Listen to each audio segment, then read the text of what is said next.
You don't need, you don't know to use. It does say that. Ooh, don't put units in there. Sorry, just put your numbers. I should cut that out.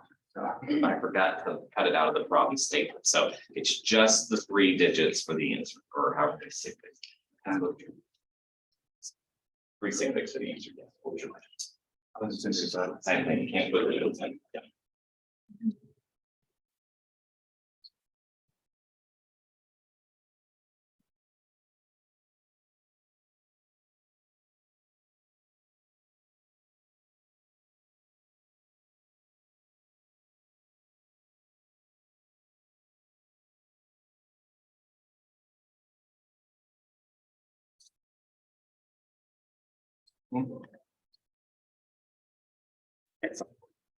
Yes.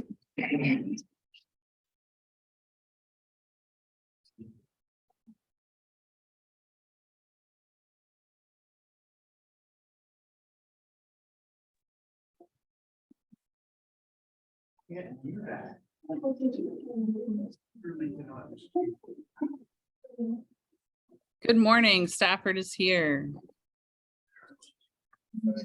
George is here.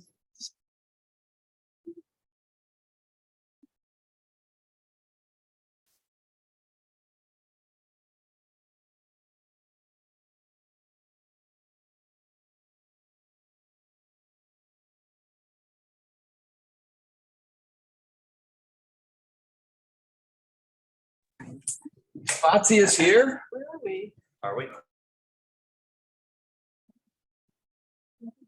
I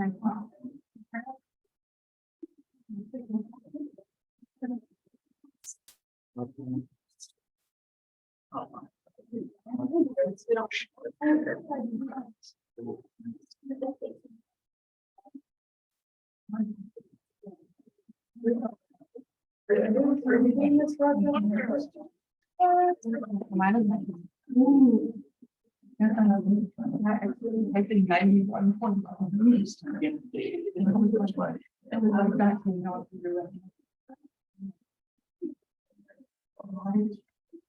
There you go. Front and center there. I was like, I used to kind of, what am I doing wrong? I know. All right, you guys should just about be finished up here. I'm gonna go ahead and unmute and start talking. Hi, children. How are you all? Victor, you are just right there.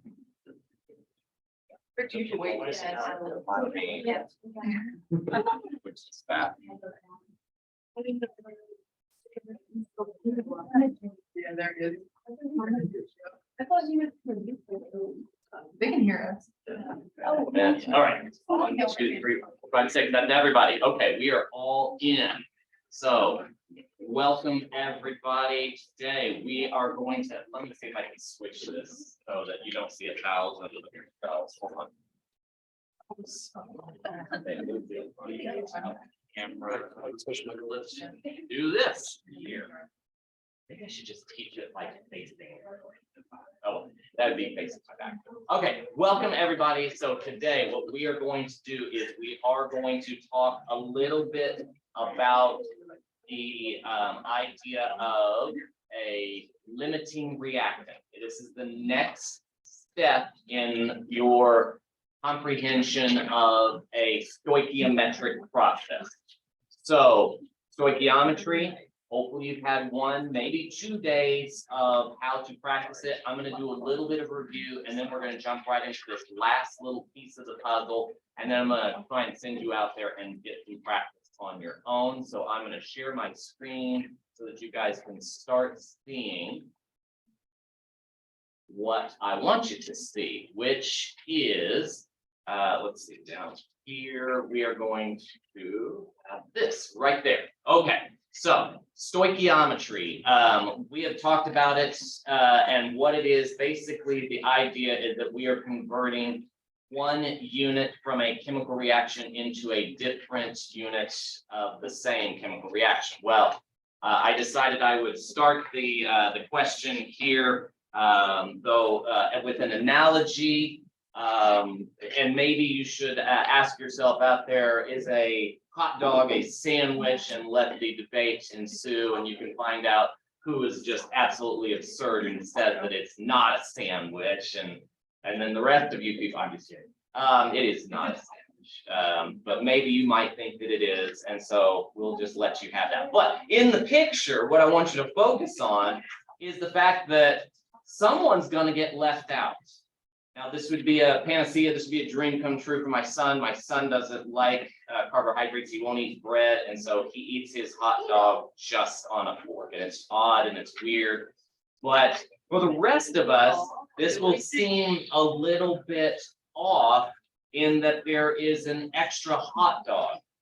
If you've ever gone to the grocery store, they usually don't sell your hot dogs and your buns in the same quantities, and so you're left with this quandary: do you have leftover of the hot dogs, or you just even it out and buy more of the buns and then they go stale? Whatever your solution to the situation, what our solution is, that they just sit in the freezer and languish, and then eventually we throw them out. But eventually we would try and get this balanced out, and so we have to understand that in chemistry that's not an acceptable routine. Excess is waste, and waste is money. So we've got to come up with a solution, a method, so we can predict accurately how much is going to be created so that we can not purchase the excess. All right, so if we were to think about, and not in terms of a hot dog, but maybe in terms of this chemistry image here, well, what you would see is that the excess is what we started off with. We started off with too many of the hydrogens to make these waters. And so we can't just always put hydrogen, oxygen together and hopefully it will all balance out. We have to plan accordingly to make sure that they're in the right mole ratio. Now, there's a term that popped up while we were doing stoichiometry. We will revisit that again today. Speaking of the stoichiometric process, this is the roadmap, if you will, to how you can solve any problem with any unit that is available to you out there. So you have the possibility of having atoms or molecules. They call those particles up here. You could have grams, which they're referring to as mass, and volume, which is in liters. Now you can take any of those units, convert them into moles through a dimensional analysis conversion, and then we use a mole ratio, which comes only through a balanced reaction, which you can then transport back out to one of the other similar units that you started with. So, whoa, you're saying, but I don't even remember this from unit 4 back in October, or unit 3, maybe it was. And so how we went about this process was making a recognition that either you're going to be multiplying. If you start with moles, you're going to be dividing if you start with one of those base units. So you have to kind of finagle your way through it. And some of you may have found a visual path through this and understood how to navigate through those units. And that was what's being displayed here with this mole map. The majority of us, however, are using something called dimensional analysis. So in this process, we must always remember that the given unit must match what is going to be canceled out in dimensional analysis. Now, where does this 1 mole, it seems like it's a random value that's just thrown in there as a placeholder. Well, what you have to recognize is off the periodic table, whenever you see that copper, it does list it as 63.55. What you're supposed to understand is the actual unit is a gram per mole, which means for every 1 mole, right there, there are 63.55 grams. It is a similar idea in that every mole has 6.02 times 10 to the 23rd atoms in it. So whenever we desire to go from one unit to the next, make certain that you can cancel out the units that you're trying to get rid of, that you can then only have left the unit that you desire. It will always be on top through this dimensional analysis problem. Okay, So let's move down then and let's talk about a few key terms, making certain you remember coefficients. Those are in reference to the number of moles. Literally, what I am saying in this representation there are 2 moles of hydrogen atoms, of hydrogen molecules rather. There is only an unwritten 1 mole of oxygen molecules, and it will produce 2 moles of water molecules. Now, how do you translate that? That's entirely up to you how you want to interpret that. That means that that's 2 times 6 to the 23rd times 2, the number of atoms, if you wanted to get specific on the number of atoms. But for our purposes, it's a little bit easier. We decided as a science that we want to convert these into a base unit called moles. And so that's what those coefficients represent. The little numbers down below the margin, those are subscripts. Those are very specific to the number of atoms in that molecule. One of the common mistakes that kids make, though, is that you need to understand the coefficient goes to everything behind it. All of the atoms in the molecule have 2 in them, but the subscripts only go to the element that it follows. So there's only 2 hydrogens on only an unwritten 1 for the oxygen. Moving on. If we talk about products and reactants, you need to make certain that you're aware that if the terminology pops up, products are always at the right side on the end, reactants are always on the left side at the beginning. There are those subscripts, coefficients, formulas, species might be a word that pops up to describe materials, substances. All of those are applicable. Here's that mole ratio that I talked about before. The mole ratio comes from those coefficients, and it's important that we are able to identify it and know that it will be used in every single stoichiometric problem. Even if there is only an unused 1, technically we are still putting it into the dimensional analysis ratio. So don't ignore them, do apply them. The coefficients are the ratios, and you do not have to use all of the mole ratios. We could isolate and we could talk about oxygen versus water. We could talk about hydrogen versus oxygen. They're both on the same side, and that's okay. We will get into that whenever we start talking about the limiting reactants, that is a possibility that they could have a known amount in their pocket and they want to know how much more do I have to buy of the other reactants. So do not get into a pattern of behavior thinking it's always going to be given reactants, solve for the products. It could be any combination out there. As long as we know what the mole ratio is, we can solve the problem. Okay, so if you want a definition for stoichiometry, here we go. It's conversion of one species units into a different species, and it could be a different unit. Let's jump right into what it means. So here is the double mole map one more time. And what we are going to be utilizing is some path. We could start with volume. We must always get to moles. We must always use a mole ratio. And then we could certainly convert it back out to grams. There are any myriad of possibilities available to you on this roadmap. You could start with grams, which is the most common, make your way to the mole ratio and end up with grams. But don't be into a pattern of memorization and saying, I will always put the grams on the bottom and I will always put the grams on the top at the end. That will end in some kind of a confusion. We will always try and push you by changing up the units. So we started with grams to grams, but we will end probably with a myriad of different options. So let's jump into it. And why not we do this with a little bit of fun. Let's see who is going to be the one that answers this for us. Everyone's participating, but let's find out. Who is going to be the one responsible for writing the answer? Oh, the luck of it all. Nabbit. Yay, Riverbend. All right, but the good news is, that's right, we're the easy ones. Wow, did I rig it? No, I would never do such a thing. Oh, stop complaining. You'll get your chance, son. Here we go. Let's get into it. Hold on. Let me find. Oh, it's over here. It's underneath here. Hold on. I gotta find the question. There we go. All right. So Riverbend will be providing us the answers, but every stinking one of you, I'm giving you. Let's do 2 minutes. I got 2 minutes. But Riverbend is going to provide the answers and tell you how to solve this one. So get onto this one. I'm gonna mute myself. 2 minutes. You got a simple problem. Let's see about moles to moles. How are we gonna deal with it?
I have a wonderful volunteer, Milani, and I'm going to switch my camera. She is going to do a little bit of explaining.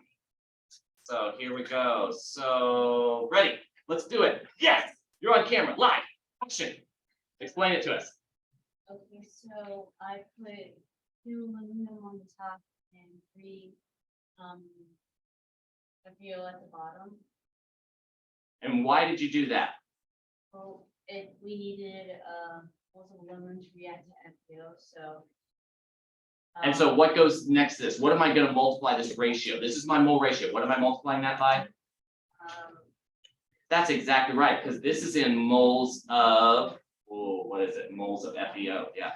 So we're just going to take 1.2 and we're going to multiply it by 2, and then we're going to divide it by 3, and you end up with 0.8 moles of aluminum. Wonderful job, Riverbend. Give yourselves a hand. All right, let's move and let's try another one. And this one changes the difficulty a little bit. And of course, we're going to let fate help us out here. Let's see who is next going to explain it to us. It is going to be, oh, is it going to go? Yes, it did, Stafford. Yes, you're on. Yay! All right, here you go.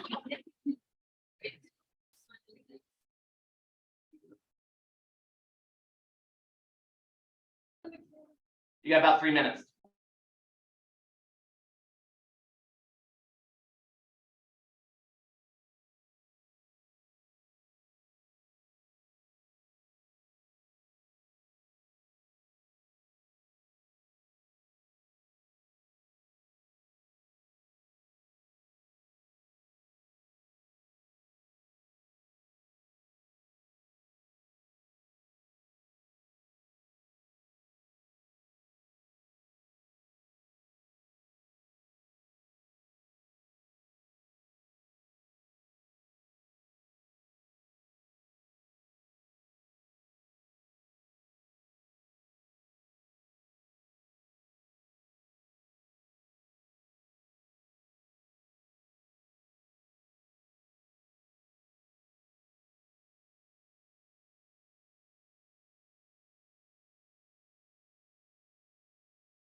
All right, Nicole's ready.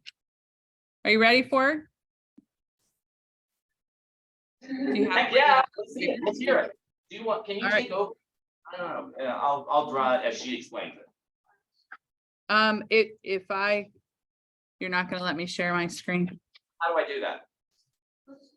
I think if you like go to that toolbar at the bottom Mhm. and like there's an arrow next to share screen that allows There us, it is. That should do it.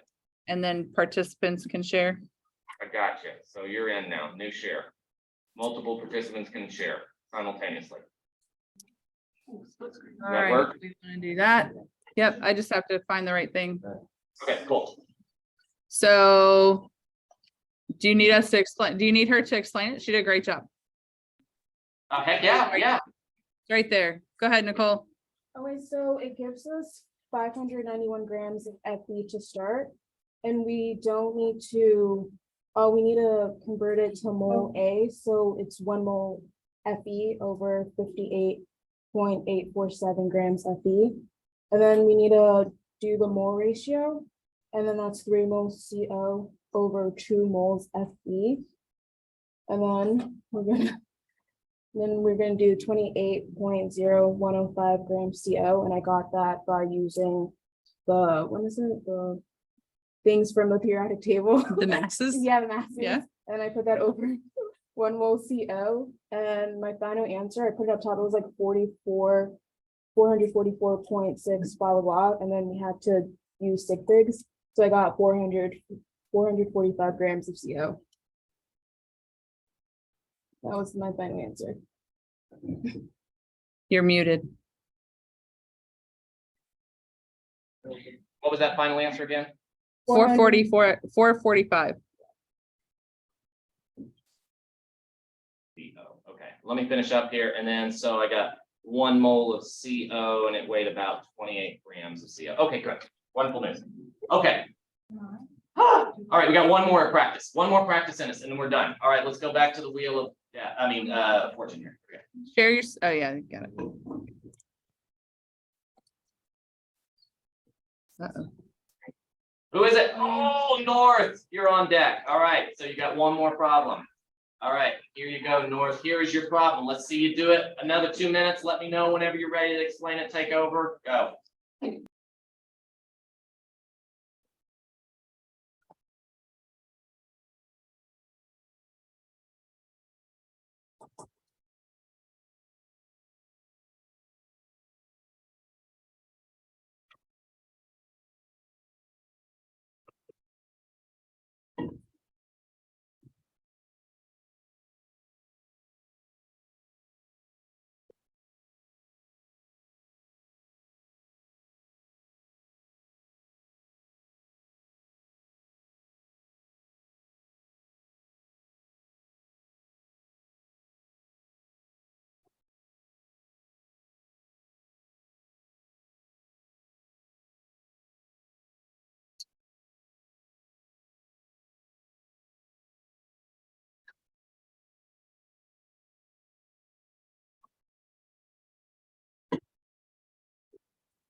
How we doing? North Stafford, are we ready to explain it?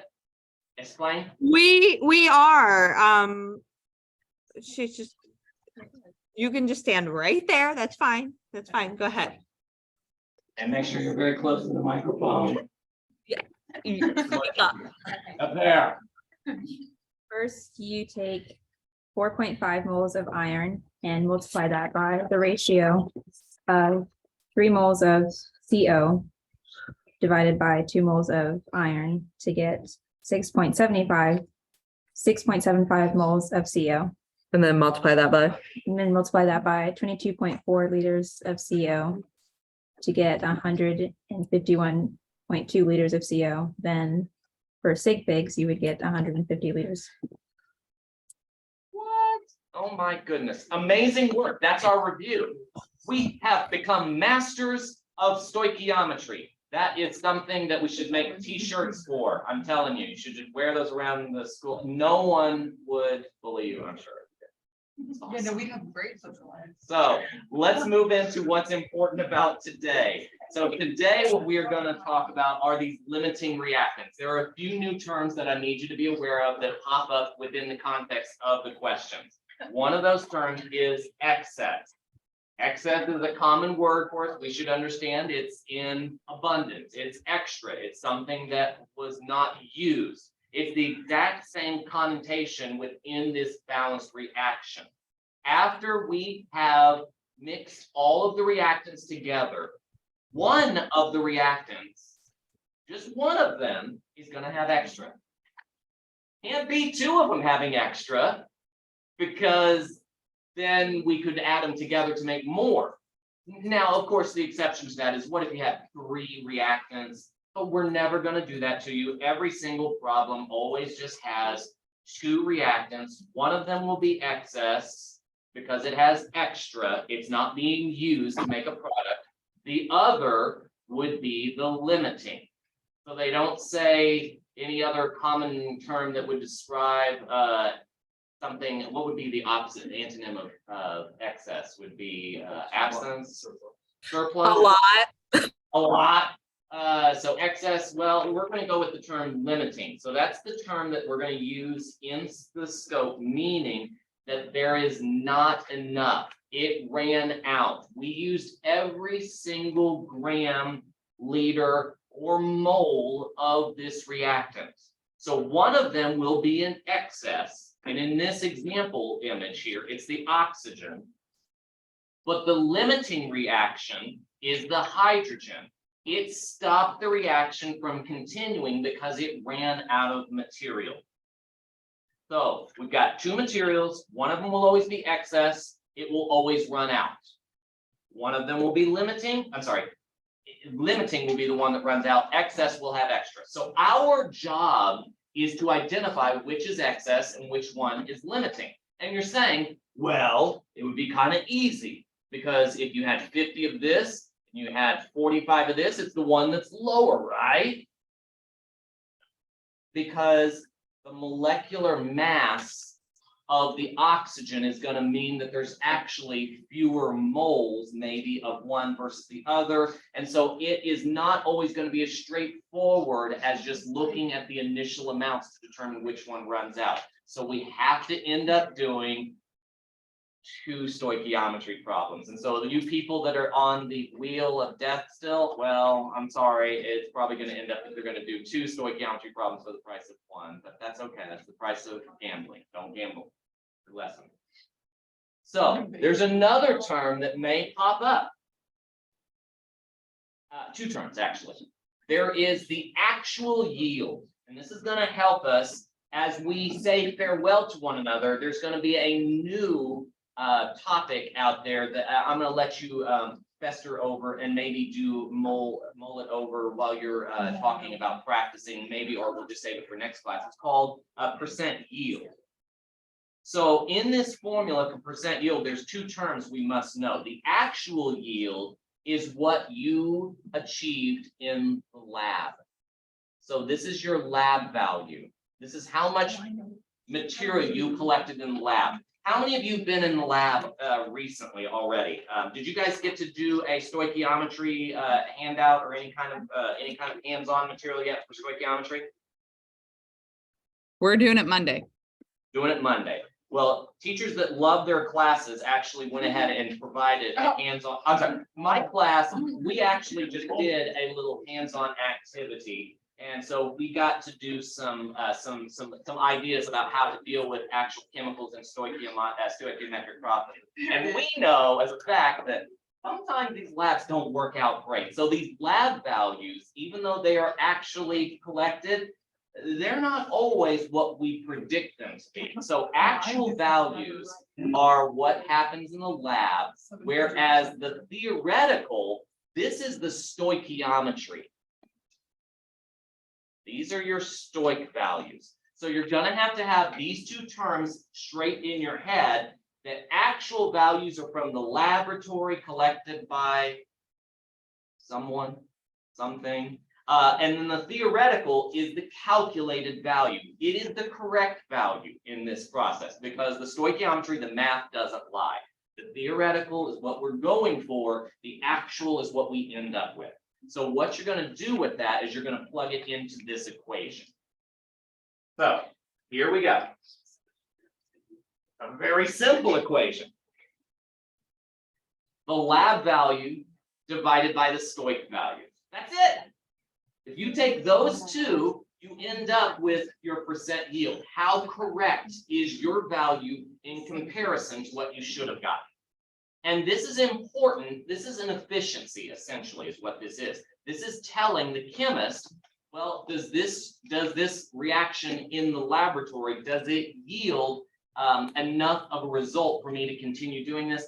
Or do I need to increase the temperature a little bit so that I can actually maybe find better results? There are ways to remedy these low percent yields and make them more efficient. So we sometimes will have to deal with it. Okay, so it is time, my friends. We are going to get into some practice for limiting reactants. We'll spin the wheel of fun and let some of the remainders to decide who's going to be the ones responsible for it. But before we do it, most generally, we don't combine our skills. So step one is probably done for you, balancing the reactions. Label the substances with their known and unknown. That is part of the stoichiometric process, labeling on the balance reaction where you're given what you were looking for. And then starts this process of stoichiometry. Now, here's where we get down to the bottom. This is the key for limiting reactants. You're going to have to do this for both of the reactants. You will be given 2 starting materials. So this is a sneaky way that the chemists have figured out, oh, I can make them do 2 stoichiometry problems for the price of 1. So you're going to do 2 stoichiometry problems. They both go to the same product. Let me roll back here just a little bit and try and explain that process. And once you get your 2 answers, the one that is the lowest is the one that is the limiting reactant. So let's say that you would be given 25 grams of methane, and let's just keep it simple, 25 grams of oxygen. Both of these starting materials must be converted to the same product. If you choose different products, there's no way for you to compare your results. They must both end up at the same product. So you would have 25 grams of methane producing an unknown amount of carbon dioxide. You would have 25 grams of oxygen producing an unknown amount of carbon dioxide. Give me 5 seconds and I am going to actually calculate how much this will end up being here. So hold on just a second. So I've got for this one, it's going to produce 69 grams of carbon dioxide, 25 divided by 32 versus 17 grams. Okay. So in this scenario that I quickly developed here, the oxygen produces less carbon dioxide. That means that it is going to be the limiting reactant. Now, not the carbon dioxide is the limiting reactant, but the oxygen is the limiting reactant. So by default, now the methane, it is the excess reactant. Here's where the next step in this problem goes. Now that we know how much of the product can maximally be made, we're going to want to know how much of the methane was used. So not only did we get you to learn one method, one stoichiometry problem, not only did we say, oh, now you got to do 2 stoichiometry problems for the price of 1, now we've snookered you and you are going to have to do a 3rd stoichiometry problem. because you now have a starting material of 17 grams of carbon dioxide. And so now what we're going to do is we want to know how much of that 25 grams of methane did we actually use. So give me a second again. I'm going to magically do this here. I'm just stinking that good at this. We've done this. I don't know. How many years have you been doing this for, Dr. Peppers? Not going to answer me? Ouch. Okay, that's hard. Oh, he's putting up numbers. He's, Oh, is he putting something up there? he's. Raising it on. 13. Unlucky. You need to stay one more year, okay? You're gonna have to round that one up. All right, so here we go. I was given 25 grams, but I only used 6 of those grams. So that means that I had 19 grams in excess. So you're gonna have to wrap your head around the fact that we're gonna need you to be pros, experts at stoichiometry, because one of these problems is gonna have you using multiple stoichiometric principles. So let's get into the practice problems. Let's just do one practice problem. So that means 2 of you. I want to hear the rippinest, roaringest, happiest moments of your life that you're like, we didn't have to do one. Well, you'll do them with your teacher on site. But let's see who is the unlucky soul that gets to do one practice problem with this. There's only 3 of you left. Who is it? King George, you're doing it for us. Bring home the bacon, kids. Yes. All right, ready? King George, you are in charge. I want to see you figuring out how many moles of HCl can form. Oh, wait, hold on. Let's make this worthwhile. So you're out of here. So only one of you is going to be a big winner here. So it means Spotsylvania, you are going to tell us how much is in excess. Yes. Colonial Forge, you didn't have to do dingus. There was nothing there. You don't have to do anything. You're on the free. All right. You know what? Right now, Colonial Forge. Decide for us. Was it a hot dog or was it a sandwich? Say the wrong thing, kick him out of Zoom. Unless the bread breaks, it's a hot dog. Because the What? sandwich is. Hot dog. Is that a uniform answer? Do we all agree? No, we said unless the bread breaks, because a sandwich is 2 pieces of bread with something in between. So if the bread doesn't break, it's a hot dog. If it breaks, it's a sandwich. It's a very good analysis. I like that. You're off the hook. You did. Congratulations. All right. So That was Charlotte that came up with that. that's very impressive. King George, you're in charge. You got a few minutes. I want you to tell us how much of this, which one is the excess and how much did we produce? And then Spotsylvania, you're telling us how much is in excess. I may have said that wrong. So King George, come up with how much is produced. Spotsylvania, tell us how much is in excess. Okay, let's get it going. Get it done. Get her done. Get it done.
Okay, well, yeah, what do you do? Okay, Spotsy's ready.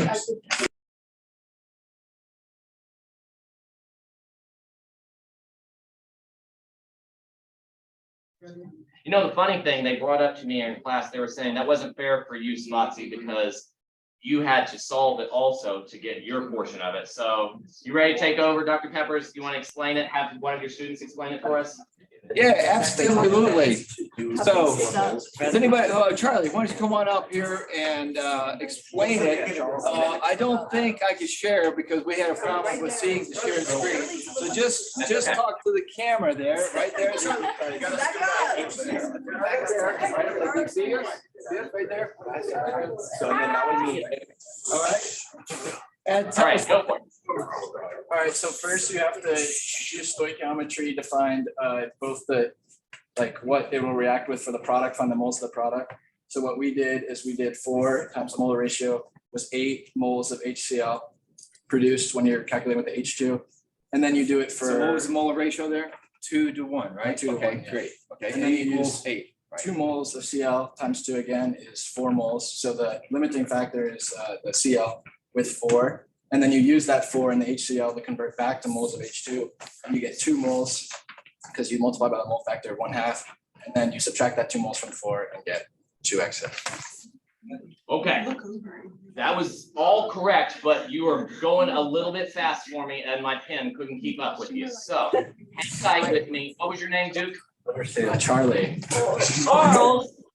Oh, my God. Charles, you're in charge. Okay, ready, Charlie? I'm ready. Okay, so which one of these two is the limiting reactant? So you look on your screen with me and you see there's an 8 moles of HCl and 4 moles. So which one is the limiting reactant? 4 moles of HCl. Means the. Okay, so what is the material that is limited though? Chlorine, the Cl2. The chlorine, that is correct. So my limiting reactant is the Cl. That's exactly right. So what we can maximally produce is 4 moles of HCl. So this up here didn't matter in all essence because what we can maximally produce is 4 moles of HCl. Now, from there, you said, okay, we go backwards and we use the same ratio of HCl and we're going to go and we're going to create the Cl. And now what did you end up with? You said the final answer was how much? 2 moles of H2. Okay, so 2 moles of Cl was used. So how much was in excess then? If we used 2 moles, but we were given 4, how much is in excess? 2. That is exactly right. Okay, so you have done a wonderful job, Charlie. You've been the star of the show. I'm impressed. Thank you so much.